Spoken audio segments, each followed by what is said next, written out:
They came to Jerusalem, and Jesus entered into the temple and began to throw out those who sold and those who bought in the temple, and overthrew the money changers' tables and the seats of those who sold the doves.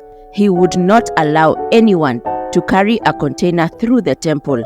He taught, saying to them, "Isn't it written, 'My house will be called a house of prayer for all the nations'? But you have made it a den of robbers." Mark chapter 11 verses 15 to 17. Hi fam, Jesus is the reason for the Christmas season. Welcome to our Mark Christmas special, where we read the Gospel of Mark, one chapter an episode. Today, we are reading Mark chapter 11 and reflecting on it. Check out the previous episodes. Even if you are catching this episode days, weeks, months, even years later, the Word of God is ever fresh, and I encourage you to listen. I will be reading from the World English Bible, but feel free to follow along in whatever accredited Bible version you prefer. The World English Bible sometimes refers to God as Yahweh. Mark chapter 11. When they came near to Jerusalem, to Bethphage and Bethany at the Mount of Olives, he sent two of his disciples and said to them, "Go your way into the village that is opposite you. Immediately, as you enter into it, you will find a young donkey tied, on which no one has sat. Untie him and bring him. If anyone asks you, 'Why are you doing this?' say, 'The Lord needs him, and immediately will send him back here.'" They went away and found a young donkey tied at the door outside in the open street, and they untied him. Some of those who stood there asked them, "What are you doing untying the young donkey?" They said to them just as Jesus had said, and they let them go. They brought the young donkey to Jesus and threw their garments on it, and Jesus sat on it. Many spread their garments on the way, and others were cutting down branches from the trees and spreading them on the road. Those who went in front and those who followed cried out, "Hosanna! Blessed is he who comes in the name of the Lord." Psalm 118, 25 to 26. Blessed is the kingdom of our father David that is coming in the name of the Lord. Hosanna in the highest. Jesus entered into the temple in Jerusalem. When he had looked around at everything, it began now evening. He went out to Bethany with the 12. The next day, when he had come out from Bethany, he was hungry. Seeing a fig tree afar off having leaves, he came to see if perhaps he might find anything on it. When he came to it, he found nothing but leaves, for it was not the season for figs. Jesus told it, "May no one ever eat fruit from you again." And his disciples heard it. They came to Jerusalem, and Jesus entered into the temple and began to throw out those who sold and those who bought in the temple, and overthrew the money changers' tables and the seats of those who sold the doves. He would not allow anyone to carry a container through the temple. He taught, saying to them, "Isn't it written, 'My house will be called a house of prayer for all the nations'?" Isaiah 56:7. But you have made it into a den of robbers. The chief priests and the scribes heard it, and sought how they might destroy him, for they feared him, because all the multitude was astonished at his teaching. When evening came, he went out of the city. As they passed by in the morning, they saw the fig tree withered away from the roots. Peter, remembering, said to him, "Rabbi, look, the fig tree which you cursed has withered away." He answered them, "Have faith in God. For most certainly I tell you, whoever may tell this mountain, 'Be taken up and cast into the sea,' and doesn't doubt in his heart, but believes that what he says is happening, he shall have whatever he says. Therefore I tell you, all things, whatever you pray and ask for, believe that you have received them, and you shall have them. Whenever you stand praying, forgive if you have anything against anyone, so that your Father who is in heaven may also forgive you your transgressions. But if you do not forgive, neither will your Father in heaven forgive your transgressions.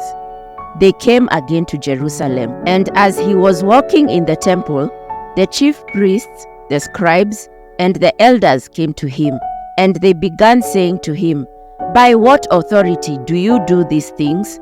Or who gave you this authority to do these things?" Jesus said to them, "I will ask you one question. Answer me, and I will tell you by what authority I do these things. The baptism of John, was it from heaven or from men? Answer me." They reasoned with themselves, saying, "If we should say, from heaven," he will say, "Why then did you not believe him?" If we should say, from men," they feared the people, for all held John to really be a prophet. They answered Jesus, "We don't know."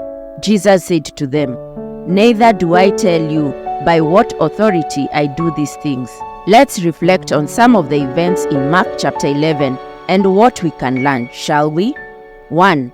The triumphal entry. As Jesus approached Jerusalem on a humble donkey, the significance of his choice of transportation should not be overlooked.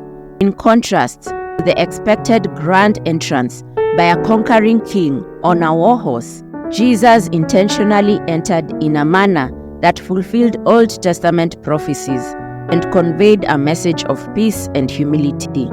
This act foreshadows the kind of kingship and leadership that Jesus embodies, one marked by compassion, service, and non-violence. The enthusiastic crowds greeted Jesus with shouts of, "Hosanna! Blessed is he who comes in the name of the Lord." But their understanding may have been limited to an earthly kingdom. However, as we reflect on this event, it's crucial to recognize that Jesus came not just to establish political or military power, but to bring about spiritual liberation and reconciliation with God. The triumphal entry thus serves as a reminder for us to align our expectations with God's purposes and to seek his kingdom first above all else. 2. Cursing of the fig tree. In Mark chapter 11, we encounter the enigmatic story of Jesus cursing the fig tree. At first glance, this incident may seem puzzling and harsh. However, upon deeper reflection, we can understand it as a profound lesson in faith and authenticity. The fig tree that withered at Jesus' words serves as a potent symbol of religious hypocrisy, outwardly showing signs of life but lacking genuine fruit. This episode challenges us to examine our own lives and spiritual practices. Are we merely putting on a show of righteousness without truly bearing the fruits of love, compassion, and justice? Just like the fig tree that failed to produce fruit out of season, are we living inauthentically by pretending to be something we are not? It urges us to assess whether our faith is rooted in substance or mere appearance. Additionally, the cursing of the fig tree underscores the power and authority of Jesus. This action serves as a poignant reminder that God expects genuine results from his followers rather than performative displays. In doing so, it calls us to cultivate an authentic faith that bears tangible fruits reflective of God's love and grace. 3. Clearing the temple. In Mark chapter 11, the dramatic scene of Jesus clearing the temple captures our attention and prompts deep reflection. This powerful act of driving out the money changers and those buying and selling in the temple speaks to a profound spiritual truth.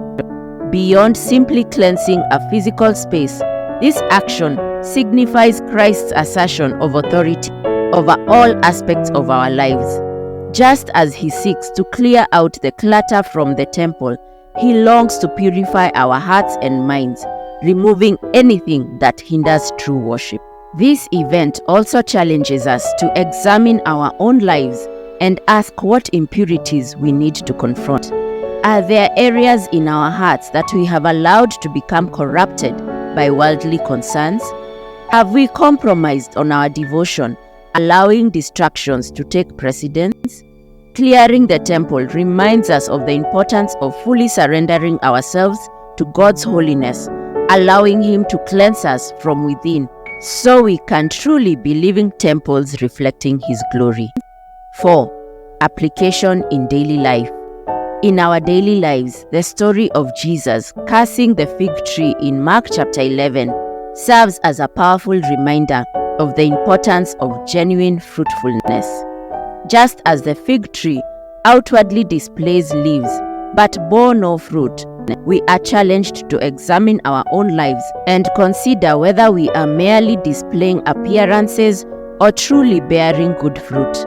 This can prompt us to evaluate the sincerity of our actions and motivations, ultimately inspiring us to strive for authenticity in all aspects of our lives.